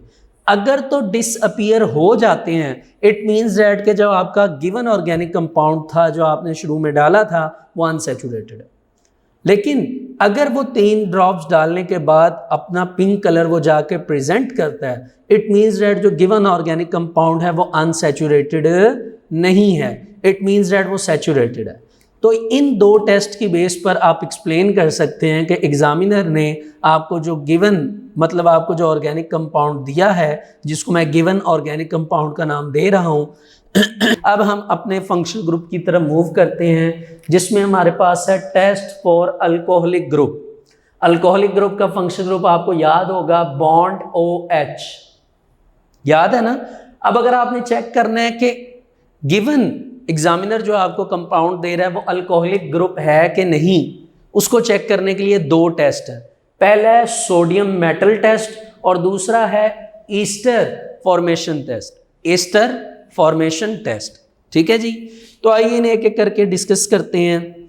Test for alcoholic group, sodium metal test कहता है जी कि take about 2 to 3 cubic centimetre of the given organic liquid. Organic क्यों कहा गया, क्योंकि इसमें कार्बन होगा। लिक्विड क्यों कहा गया, क्योंकि जाहिर सी बात है अल्कोहल किस फॉर्म में होती है, लिक्विड फॉर्म में। ठीक है, OH अगर फंक्शनल ग्रुप है तो जाहिर सी बात है इसकी कोई ना कोई टाइप होगी अल्कोहल की, लाइक मिथाइल अल्कोहल अगर है फॉर एग्जांपल तो उसका फॉर्मूला CH3OH है। तो ऑर्गेनिक क्यों है, क्योंकि इसमें कार्बन है और स्टेट इसकी क्या है, लिक्विड। कहते हैं अगर मिसाल के तौर पे आपको गिवन ऑर्गेनिक लिक्विड दिया गया है, ठीक है, एक ड्राई टेस्ट ट्यूब में, और आपने उसमें piece of sodium metal put किया है। क्या पुट किया है, सोडियम मेटल। और पुट करने के बाद अगर उसमें से हाइड्रोजन गैस इवॉल्व होती है यानी हाइड्रोजन गैस निकलती है तो इट मीन्स दैट जो गिवन ऑर्गेनिक लिक्विड है वो क्या है, अल्कोहलिक ग्रुप। क्लियर है। अब यहाँ पर एक ही क्वेश्चन अराइज होता है स्टूडेंट्स, वो ये कि हाइड्रोजन गैस इवॉल्व होगी, हमें कैसे पता चलेगा। तो स्टूडेंट्स ये काफ़ी ही कह लीजिए कि एक मेथड है, सुनने वाला है, जो आपने अपनी प्रीवियस क्लासेस में भी पढ़ा होगा। याद करिए 8th क्लास में एक मेथड था जिसमें हमने हाइड्रोजन की इवॉल्व होने की जो कैपेसिटी है यानी हाइड्रोजन जो इवॉल्व होती है उसके ऊपर एक प्रैक्टिकल किया था। परफॉर्मेंस कुछ इस तरह की थी कि जैसे ही हाइड्रोजन गैस कहीं से इवॉल्व होगी तो एक डिलीवरी ट्यूब लगा दी जाएगी एक टब में, और उस टब में होगा सोप सोल्यूशन यानी साबुन का सोल्यूशन बना होगा। हाइड्रोजन गैस वहाँ से निकलेगी, उस टब के अंदर चली जाएगी सोप में, और सोप के अंदर हाइड्रोजन गैस जो है वो मतलब कि स्नैप उसके अंदर स्टिक हो जाएगी या उसके अंदर क्लोज हो जाएगी उस बबल के अंदर जो कि सोप का बबल होगा। उसके बाद क्योंकि हाइड्रोजन गैस हल्की होती है, बबल है, तो वो हवा में ऐसे उड़ना शुरू कर देगा, हवा में फ्लाई करना शुरू कर देगा। उस बबल के करीब आपने कैंडल लेकर जाना, जैसे ही आप कैंडल लेकर जाएंगे तो वो बबल ब्लास्ट करेगा और एक पॉप साउंड जनरेट होगी। पॉप साउंड से मुराद क्या होता है, एक ऐसी आवाज़ आएगी जैसे आप देखिए जिस तरह कभी आप अगर पॉपकॉर्न लेने गए हों तो जब पॉपकॉर्न बन रहे होते हैं तो पॉपकॉर्न भरते वक्त पॉपकॉर्न जो हैं वो क्या करते हैं, जंप करते हैं। जंप करते वक्त एक आवाज़ आती है, वो आवाज़ असल में पॉप साउंड होती है। अगर तो कैंडल करीब ले जाने पर वो बबल ब्लास्ट करे और पॉप साउंड आए तो इट मीन्स दैट वो हाइड्रोजन गैस है। इसी तरह यहाँ पर देखिए, अब ये बात कितनी लंबी हो गई है। हमने असल में चेक करना था कि गिवन ऑर्गेनिक लिक्विड अल्कोहलिक है कि नहीं, हमने उसकी डिस्कशन करनी थी, लेकिन मैंने आपको आगे भी ये बात बता दी। हालांकि मैंने लेक्चर में शुरू में ये कहा था कि ज़्यादा इन्फॉर्मेटिव बातें हम नहीं करेंगे, क्योंकि जितनी मैं आपको इसकी इन्फॉर्मेशन बताता चलूँगा ये लेक्चर उतना ही एक्सपैंड होता जाएगा। ठीक है जी। बहरहाल मैं कोशिश करूँगा कि अगर कहीं पर इन्फॉर्मेशन बतानी भी पड़े तो मैं उसको जितना शॉर्ट हो सकता है, जितना आसान हो सकता है, उतना आसान करके आपको बताऊँ। बहरहाल मेरा यहाँ पे कॉन्सेप्ट अभी आपको बताने का मकसद ये था हाइड्रोजन गैस का, कि आपको पता चल सके कि जो गैस इवॉल्व हो रही है वो हाइड्रोजन है भी कि नहीं। तो ज़ाहिर सी बात है, अभी तो आपने इसको थ्योरी में याद करना है, जब प्रैक्टिकल परफॉर्मेंस हो गई है तब की बातें हैं। लेकिन अभी आपके माइंड में एक पिक्चर बननी चाहिए कि वाकई ये काम होगा और होना भी चाहिए। ठीक है जी। तो अब इसी बात को ज़रा दोबारा इसका ओवरव्यू कर लेते हैं। मैंने आपको ये कहा कि आपको एक गिवन लिक्विड दिया जाएगा और पूछा जाएगा बताइए इसमें अल्कोहलिक ग्रुप है कि नहीं। तो आप एक ऑर्गेनिक लिक्विड लेंगे एक ड्राई टेस्ट ट्यूब में, और उसमें 2 से 3, क्या हमने पढ़ा कि 2 से 3 सेंटीमीटर क्यूब हमारा वो लिक्विड होगा, और उसमें हम सोडियम का मेटल का पीस ऐड करेंगे। अगर तो उसमें से हाइड्रोजन गैस इवॉल्व हो जाती है, इट मीन्स डैट जो गिवन ऑर्गेनिक लिक्विड है वो अल्कोहलिक ग्रुप अपने अंदर रखता है, और उसकी रिप्रेजेंटेशन जो है वो इवॉल्व होना है हाइड्रोजन गैस। और आगे से मैंने आपको ये भी बता दिया कि हाइड्रोजन गैस है कि नहीं उसका पता कैसे किया जा सकता है, पॉप साउंड से। ठीक है जी स्टूडेंट्स, अब आप नेक्स्ट पेज पर आ जाइए, which is the ester formation. क्या वर्ड है? Ester formation test. अब एस्टर के फॉर्मेशन टेस्ट की बात यहाँ पे की जाए तो क्या लिखा हुआ है कि heat about 1 cubic centimetre of organic compound, कि जो आपको ऑर्गेनिक कंपाउंड दिया जाएगा वो आपने 1.0 क्यूबिक सेंटीमीटर लेना है और उसको हीट करना है। फिर आपने उसमें 1.0 cubic centimetre acetic acid add कर देना है। एसिटिक एसिड मीन्स विनीगर, सिरका। और फिर उसके अंदर आपने 1 से 2 ड्रॉप जो हैं वो सल्फ्यूरिक एसिड के पुट करने हैं। जब आप ये काम करेंगे तो आपको इसके रिजल्ट में एक फ्रूटी स्मेल जो है वो फील होगी। फ्रूटी स्मेल यानी फ्रूट्स की तरह की स्मेल रिलीज होगी। अगर तो वो फ्रूटी स्मेल निकली तो इट मीन्स दैट ये फ्रूटी स्मेल जो है वो एस्टर की फॉर्मेशन हो रही है, क्योंकि एस्टर फॉर्मेशन में याद रखिएगा हमेशा एस्टर ग्रुप फ्रूटी स्मेल देते हैं। और इसी फ्रूटी स्मेल से ये जो आपने पूरा प्रोसीजर किया वो इस चीज़ को रिप्रेजेंट करेगा कि गिवन ऑर्गेनिक कंपाउंड जो है वो अपने अंदर अल्कोहलिक ग्रुप रखता है। ठीक हो गया स्टूडेंट्स। अब मूव करते हैं अपने नेक्स्ट टेस्ट की तरफ, which is the test for carboxylic group. यानी अब हमने कार्बोक्सिलिक ग्रुप की प्रेजेंटेशन को देखना है, जिसमें पहला टेस्ट तो बहुत ही सिंपल है, ये आपको आता भी होगा, लिटमस टेस्ट। देखिए जी, लिटमस को इतना एक्सप्लेन करने की ज़रूरत नहीं है, उसमें आपने बस ये याद रखना था कि अगर आपके पास लिटमस पेपर अगर रेड कलर का है और आपने इसको किसी बेस में डिप किया है तो वो रेड कलर चेंज हो जाएगा ब्लू में। और अगर आपके पास लिटमस पेपर ब्लू है और आपने उसको किसी एसिड में डिप किया है तो वो किस में कन्वर्ट हो जाएगा? रेड में। अब जाहिर सी बात है कार्बोक्सिलिक ग्रुप जो है ये आगे एसिड्स बनाता है। याद होगा कार्बोक्सिलिक ग्रुप कार्बोक्सिलिक एसिड्स बनाता है। इट मीन्स दैट ये एक एसिड है। तो यहाँ पे लिटमस टेस्ट के लिए हम कौन सा लिटमस पेपर लेंगे? ब्लू। और इसको डिप करेंगे किसी एसिड में, और वो एसिड जाहिर सी बात है इस टाइम कौन सा है? कार्बोक्सिलिक। और वो कौन सा कलर जो है वो शो करेगा आपको? Red colour. तो आइए देखते हैं। कहता है जी shake a pinch of the given organic compound with water, यानी जो भी आपको कंपाउंड एग्जामिनर दे रहा है उसको वाटर में डिसॉल्व कर लीजिए और उसमें ब्लू लिटमस सोल्यूशन पुट कर दीजिए। अब आपको ये भी यकीनन पता ही होगा कि लिटमस पेपर भी होता है और लिटमस सोल्यूशन भी होता है।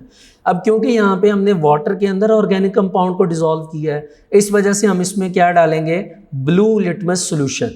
अब इसका रिजल्ट क्या आएगा वो आप देख सकते हैं कि जो लिटमस सोल्यूशन है वो किस में कन्वर्ट हो जाएगा? रेड में। तो ये इस चीज़ को एक्सप्लेन करेगा कि जो गिवन ऑर्गेनिक कंपाउंड है वो क्या है? एक एसिड है। और कौन सा एसिड है? Carboxylic acid. और उसमें कौन सा ग्रुप मौजूद है? Functional carboxylic group. तो स्टूडेंट्स इस तरह ही हमारे पास लिटमस टेस्ट कंप्लीट होता है। अब हम कार्बोक्सिलिक ग्रुप को देखने के लिए अगला टेस्ट परफॉर्म कर रहे हैं which is sodium by carbonate. याद है ना, पीछे आपने रिएक्शंस किए थे, वहाँ पे इसको याद किया था। इसके याद करने के दो नाम हैं, या तो आप इसको याद करते हैं इस नाम से सोडियम बाई कार्बोनेट, या फिर आप इसको एक और नाम से याद रखते हैं विच इज़ सोडियम बाई की जगह आप हाइड्रोजन पढ़ देते हैं, क्योंकि हाइड्रोजन लगा हुआ है ना, इसलिए हम इसको सोडियम हाइड्रोजन कार्बोनेट का नाम भी देते हैं। तो इसको दो नाम से याद रखा जाता है, sodium by carbonate, sodium hydrogen carbonate. तो अब ये टेस्ट हम परफॉर्म करेंगे। इसके लिए कहता है जी कि आप टेक कर लीजिए, ले लीजिए 2.0 cubic centimetre of 5% sodium by carbonate solution, यानी 5% तैयार शुदा आपने सोडियम बाई कार्बोनेट सोल्यूशन लेना है और उसकी कंसंट्रेशन कितनी होनी चाहिए 2.0 क्यूबिक सेंटीमीटर। और इसमें जो आपको गिवन होगा ऑर्गेनिक कंपाउंड वो पुट कर देना। अब जो ऑर्गेनिक कंपाउंड है अगर तो उसमें कार्बोक्सिलिक ग्रुप मौजूद है तो रिजल्ट में आप देखिए क्या आएगा कि carbon dioxide gas with effervescence, effervescence कहते हैं बड़ी तेजी से कार्बन डाइऑक्साइड इवॉल्व होगी। अगर तो कार्बन डाइऑक्साइड निकलेगी वहां से तो इट मीन्स डैट वो गिवन ऑर्गेनिक कंपाउंड में कार्बोक्सिलिक ग्रुप था, और अगर कार्बन डाइऑक्साइड नहीं रिलीज होगी it means that carboxylic group नहीं था। अब यहाँ पर भी मैं आपको एक बात मजीद बता दूं एज अ इंफॉर्मेशन कि कार्बन डाइऑक्साइड गैस ही निकल रही है, ये हमें कैसे पता चलेगा।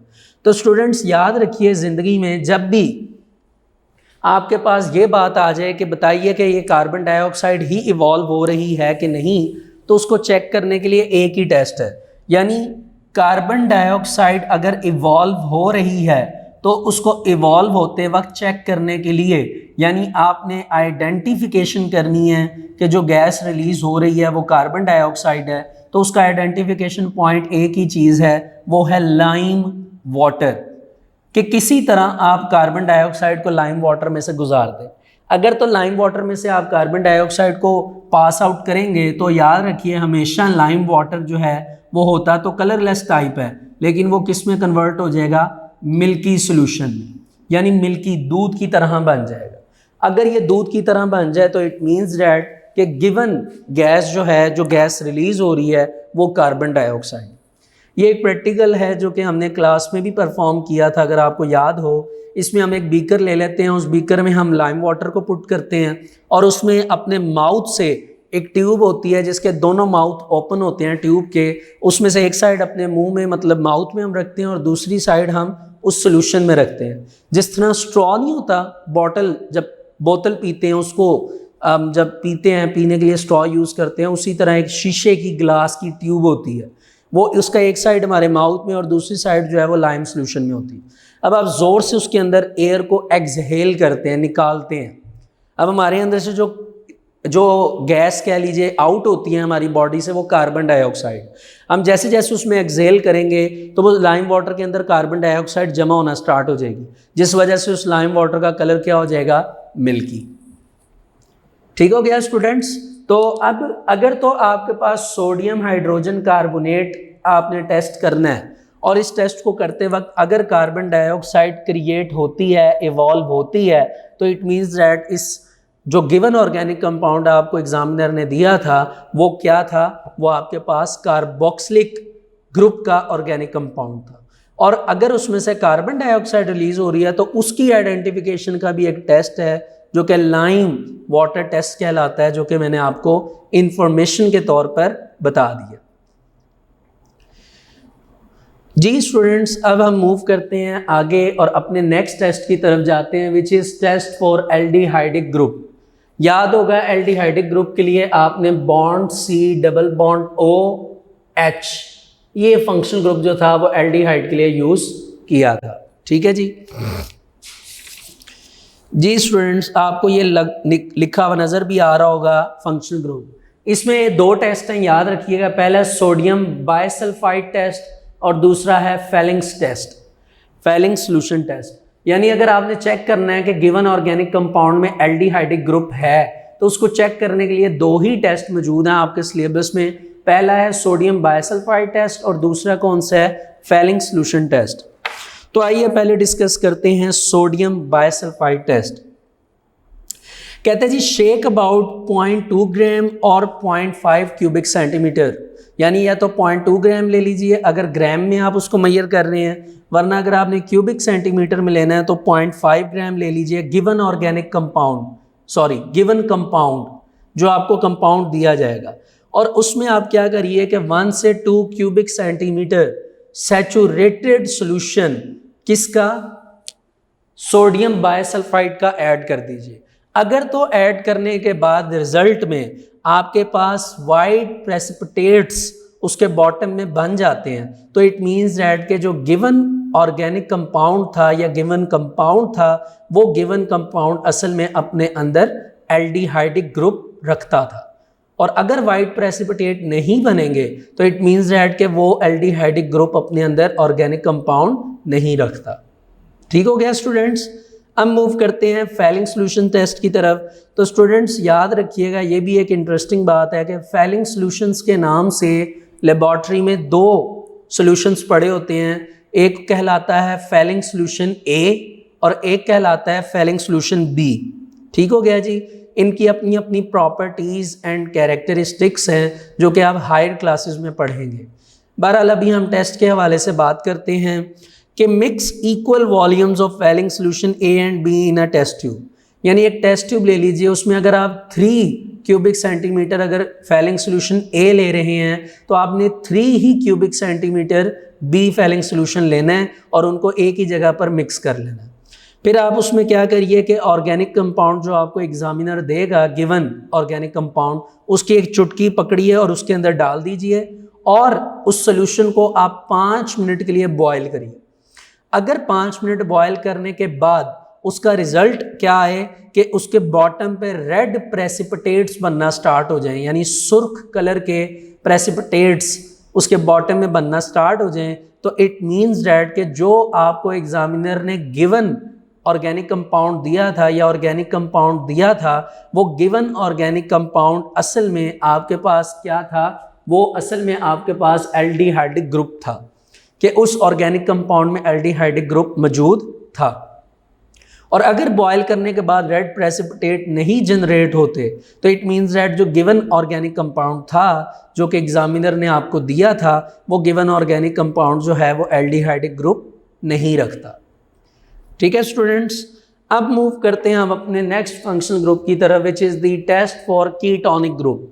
तो स्टूडेंट्स आपको याद होगा कीटोनिक फंक्शनल ग्रुप कैसे था, bond C double bond O और आगे R था, लेकिन R तो चला जाता है आपको पता है जनरल फार्मूला में, इस वजह से ये दोनों बॉन्ड जो हैं वो एम्प्टी होंगे।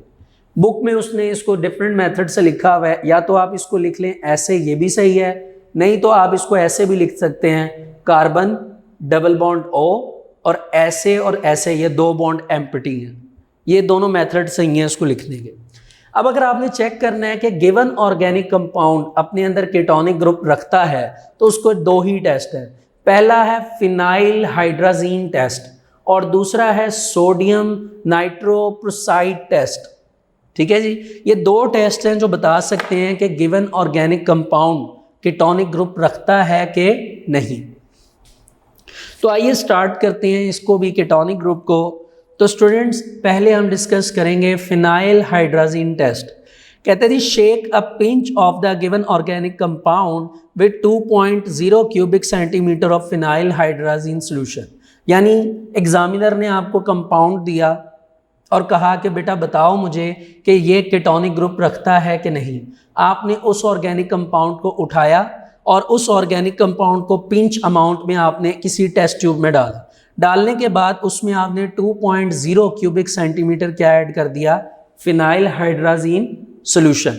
अगर उसको ऐड करने के बाद रिजल्ट में आपको उसी टेस्ट ट्यूब के बॉटम पर ऑरेंज रेड प्रेसिपिटेट बनते हुए नजर आ रहे हैं तो इट मीन्स दैट जो गिवन ऑर्गेनिक कंपाउंड था वो अपने अंदर क्या रखता था, कीटोनिक फंक्शनल ग्रुप। और अगर उसमें ऑरेंज रेड प्रेसिपिटेट नहीं बनते तो इट मीन्स दैट जो गिवन ऑर्गेनिक कंपाउंड था वो गिवन ऑर्गेनिक कंपाउंड अपने अंदर कीटोनिक ग्रुप नहीं रखता था। ठीक हो गया स्टूडेंट्स। अब आ जाइए पेज नंबर 73 पर, जो आपका टेस्ट है सोडियम नाइट्रोप्रोसाइड टेस्ट। ये टेस्ट भी कीटोनिक ग्रुप की प्रेजेंस को देखने के लिए किया जाता है।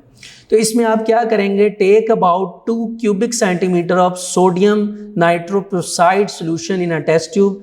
कि एक टेस्ट ट्यूब ले लीजिए जिसमें आपने सोडियम नाइट्रोप्रोसाइड को 2 क्यूबिक सेंटीमीटर लेना है और फिर इसमें आप एक base sodium hydro oxide put करिए 2 से 3 ड्रॉप्स, और उसके बाद आपको जो भी ऑर्गेनिक कंपाउंड दिया गया था उस ऑर्गेनिक कंपाउंड को डालिए और डालने के बाद उस टेस्ट ट्यूब को अच्छी तरह शेक करिए। अगर तो शेक करने के बाद उस टेस्ट ट्यूब को आप देखते हैं उसके कलर जो है, उसके अंदर जो सोल्यूशन है वो रेड कलर आ जाता है, तो इट मीन्स दैट जो आपने उसमें ऑर्गेनिक कंपाउंड ऐड किया है वो ऑर्गेनिक कंपाउंड अपने अंदर कीटोनिक ग्रुप रखता है। और अगर उसमें डिसॉल्व करने के बाद आपको मतलब कि ऑर्गेनिक कंपाउंड को पुट करने के बाद और उसके डिसॉल्व होने के बाद रेड कलर नज़र नहीं आता तो इट मीन्स दैट जो गिवन ऑर्गेनिक कंपाउंड था वो अपने अंदर कीटोनिक ग्रुप नहीं रखता। इसके बाद स्टूडेंट्स आपके पास आ जाता है अमीनो ग्रुप को देखने का टेस्ट। अमीनो ग्रुप यानी अमीनो एसिड्स यानी प्रोटीनियस बात यहाँ पर होने लगी है। आपको याद होगा हमने पीछे अमाइंस के बारे में पढ़ा था। अमाइंस मतलब अमीनो ग्रुप। तो अगर आपने ये चेक करना है कि given organic compound amino group या अमीनो ग्रुप रखता है तो उसके लिए आपके पास एक ही टेस्ट है which is called carbylamine test. इसको आप बुक पे ही देखिए। आपने क्या करना है कि आपको जो ऑर्गेनिक कंपाउंड एग्जामिनर देगा आपने उसमें 0.2 ग्राम वो ऑर्गेनिक कंपाउंड ले लेना है किसी भी चीज़ में लाइक टेस्ट ट्यूब और उसको हीट करना है। हीट करने के बाद उसमें आपने 0.5 क्यूबिक सेंटीमीटर क्लोरोफॉर्म, जो कि बेहोश करने के लिए भी इस्तेमाल होता है, बहरहाल आपने क्लोरोफॉर्म लेना है और उसमें पुट कर देना है। और उसके बाद आपने अल्कोहलिक पोटाशियम हाइड्रोक्साइड को लेना है 2 से 3 क्यूबिक सेंटीमीटर और उसमें पुट कर देना है। उसके बाद अगर तो बहुत ही नाखुशगवार खुशबू मतलब कह लीजिए बू कह लीजिए अगर आपको आती है, यानी एक्सट्रीमली अनप्लेजेंट ऑडोर, एक्सट्रीमली अनप्लेजेंट ऑडोर अगर गिवन आउट होती है यानी बड़ी अजीब सी बू आती है तो इट मीन्स दैट जो गिवन ऑर्गेनिक कंपाउंड था वो असल में अमीनो ग्रुप रखता था अपने अंदर। और अगर वो ऑर्डर आपको नहीं आती, जिसको हम ऑडोर भी पढ़ते हैं, अगर आपको वो खुशबू नहीं आती अनप्लेजेंट तो इट मीन्स दैट जो गिवन ऑर्गेनिक कंपाउंड था वो अमाइनो ग्रुप अपने अंदर नहीं रखता था। ठीक हो गया स्टूडेंट। इसके बाद लास्ट आपके पास टेस्ट है टेस्ट फॉर एस्टर्स। ये वही है जो कि आपने पेज नंबर 72 के टॉप पे पढ़ा था, लेकिन जाहिर सी बात है वो आपने अल्कोहल की प्रेजेंस के लिए पढ़ा था। यहाँ पर हम एस्टर्स की बात करेंगे। याद रखिए कि जहाँ पर भी एस्टर की बात की जाए तो एस्टर अपने आप को फ्रूटी स्मेल से प्रेजेंट करता है। अगर आपको किसी भी रिएक्शन के ड्यूरिंग फ्रूटी स्मेल आ रही है तो इट मीन्स दैट उस रिएक्शन में कहीं ना कहीं एस्टर की फॉर्मेशन हो रही है। ठीक हो गया स्टूडेंट्स। तो ये एक लेंथी लेक्चर था मेरा ख्याल है डे 412 का, जिसमें हमने बहुत ही डिटेल के साथ प्रॉपरली टेस्ट की डिस्कशन की और मेरा ख्याल है कि आपको अच्छी तरह टेस्ट समझ आ गए होंगे। मैंने साथ साथ आपको वो तो बताया जो कि आपकी बुक में मेंशन किया गया है, लेकिन उसके साथ साथ मैंने आपको इन्फॉर्मेशन के तौर पर भी कई बातें बता दी हैं। होपफुली ये तमाम तर बातें आपको समझ आ गई होंगी। और जैसा कि मैंने आपको ये बात पहले भी बताई थी कि आप अब इतने मैच्योर हो चुके हैं कि आपको ये पता होना चाहिए कि इसमें क्या शॉर्ट क्वेश्चन बनाना है आपने और क्या एमसीक्यूज़। तो मेरी आपसे अगेन वही रिक्वेस्ट है कि काइंडली घर पर आप इनमें से ये जो आपने टॉपिक्स पढ़े हैं इस चैप्टर में, इनमें से आप प्रॉपरली एमसीक्यूज़ जनरेट करिए एंड शॉर्ट क्वेश्चन जनरेट करिए। जैसे आपको याद होगा कि हमने 9th क्लास में स्कूल में भी 150-200 प्लस एमसीक्यूज़ हर चैप्टर के बनाए हुए थे। उसी तरह आप इस चैप्टर के भी अच्छे एमसीक्यूज़ कम से कम 200 प्लस एमसीक्यूज़ बनाइए, ताकि ये एमसीक्यूज़ बनाने से पहली बात तो ये है कि सारी थ्योरी एक दफ़ा आपकी नज़र से गुजर जाएगी, आप अच्छी तरह उस थ्योरी को रीड कर लेंगे। दूसरी इंपॉर्टेंट बात यह है कि हर एमसीक्यूज बनाने से बहुत से ऐसे पॉइंट्स जो आपको शायद पहले ना क्लियर हुए हों वो अब क्लियर हो जाएंगे। इसके अलावा कुछ शॉर्ट क्वेश्चंस हैं इंपॉर्टेंट जो कि आते हैं इन्हीं टॉपिक्स में से, उन्हें भी आप रीड कर लीजिए। और आज का जो हमने स्टूडेंट्स टॉपिक पढ़ा है टेस्ट का, ये बड़ा ही इंपॉर्टेंट टॉपिक है। इनमें से कोई भी test as a long question आ सकता है और कोई भी टेस्ट शॉर्ट क्वेश्चन के तौर पर आ सकता है, तो आपने इन टेस्ट को प्रॉपरली याद करना है। तो जैसा कि स्टूडेंट आपको पता है कि आज हमारा ये चैप्टर जिसका नाम ऑर्गेनिक कंपाउंड था ये प्रॉपरली कंप्लीट हो चुका है, चैप्टर नंबर 11। तो आइए मैं आपको इसके लॉन्ग क्वेश्चंस जो हैं वो मार्क करवा देता हूँ, बाकी शॉर्ट एंड एमसीक्यूज आपने खुद देखने हैं। तो स्टूडेंट्स इसके लिए आप पेज नंबर 53 पर आ जाइए। तो आपका पहला लॉन्ग क्वेश्चन है right a note on types of formulae, यानी 4 टाइप्स हैं, आपने इसकी एक्सप्लेनेशन करनी है। इसके बाद आप पेज नंबर 56 पर आ जाइए। ये बहुत इंपॉर्टेंट क्वेश्चन है, right a note on classification of organic compounds. इसके बाद पेज नंबर 58 पर आ जाइए स्टूडेंट्स, कैटिनेशन, जिसको हम कैटनेशन भी पढ़ते हैं, असल में ये वर्ड कैटनेशन है। तो आपने कैटनेशन के ऊपर लॉन्ग क्वेश्चन लिखना है जिसमें आप इसकी डेफिनेशन, इसकी रीज़न और उसकी नीचे जो एक्सप्लेनेशन है रीज़न की, आप उसको एक्सप्लेन करेंगे। इसके बाद स्टूडेंट पेज नंबर 59 पर जनरल कैरेक्टरिस्टिक्स ऑफ ऑर्गेनिक का लॉन्ग क्वेश्चन है। आपके पास 10 जनरल कैरेक्टरिस्टिक्स हैं, आपने कोई सी 5 याद करनी है। इसके बाद आप आ जाइए पेज नंबर 62 पर। तो आपको 62 पर डिफरेंट टाइप्स ऑफ कोल का एक कह लीजिए टेबल नज़र आ रहा है। ये table itself a long question है, बहुत इंपॉर्टेंट है। इसके बाद नीचे आ जाइए तो 4 प्रोडक्ट्स हैं कोल की, which is coal tar, coal gas, ammoniacal liquor and coke. ये चारों ये कंबाइन करके ये प्रोडक्ट का एक लॉन्ग क्वेश्चन आता होता है, इसको आपने याद करना है। इसके बाद स्टूडेंट्स पेज नंबर 65 पर आ जाइए। तो यूजेस ऑफ ऑर्गेनिक कंपाउंड्स, आपके पास 6 यूजेस हैं, कोई सी 5 यूजेस आपने लॉन्ग क्वेश्चन के तौर पर प्रिपेयर करनी है। इसके बाद स्टूडेंट पेज नंबर 66 पर आ जाइए। होमोलोगस सीरीज़ का एक इम्पॉर्टेंट लॉन्ग क्वेश्चन है, इसको आपने याद करना है। और इसके बाद पेज नंबर 68 पर फंक्शनल ग्रुप्स का लॉन्ग क्वेश्चन है। कोई भी 5 फंक्शनल ग्रुप वो आपसे अपनी मर्ज़ी से पूछ सकता है, और मैंने आपको बताया था कि फंक्शनल ग्रुप को लिखने का मेथड क्या है। पहले आप उसका फंक्शनल ग्रुप लिखेंगे, जो भी आपको गिवन होगा, लाइक अल्कोहल है तो आप लिखेंगे the functional group of alcohol is bond OH, their general formula is ROH, और फिर उसकी कोई सी 2 एग्जांपल्स आप लिख देंगे। ठीक है स्टूडेंट्स। इसके बाद पेज नंबर 71 पर जो आज हमारा टॉपिक था टेस्ट फॉर फंक्शनल ग्रुप, ये भी आपका एक लॉन्ग क्वेश्चन है, लेकिन याद रखिएगा test for functional group 20% chances हैं लॉन्ग क्वेश्चन के लिए एंड 80% चांसेस हैं इसके प्रैक्टिकल्स में। कि प्रैक्टिकल जब आप परफॉर्म करते हैं तो वहाँ पर वाइवे में शॉर्ट क्वेश्चन के तौर पर आपसे पूछा जा सकता है। ठीक है जी। उसके अलावा कोई शॉर्ट क्वेश्चन आ सकता है आपको रिटन प्रैक्टिकल में, जैसे वो आपको ये पूछ सकता है कि बेटा मैंने फॉर एग्जांपल आपको अल्कोहल दिया है ऑर्गेनिक कंपाउंड, तो बताइए अल्कोहल की आइडेंटिफिकेशन के लिए कौन कौन सा टेस्ट है जो आप परफॉर्म कर बता सकते हैं कि गिवन ऑर्गेनिक कंपाउंड अल्कोहल ही है। तो वहाँ पर आपको ये आंसर करना पड़ेगा कि sodium metal test and ester formation test, ये 2 टेस्ट हैं जो करके आप अल्कोहल को आइडेंटिफाई कर सकते हैं। तो इस तरह का वाइवा भी आपसे वहाँ पर पूछा जा सकता है। बहरहाल स्टूडेंट्स आज वर्क फॉर डे 12 तक हमारा ये चैप्टर जो है आज कंप्लीट होता है। होपफुली इसमें काफ़ी तरह बातें जो हैं वो आपको अच्छी तरह समझ आ गई होंगी।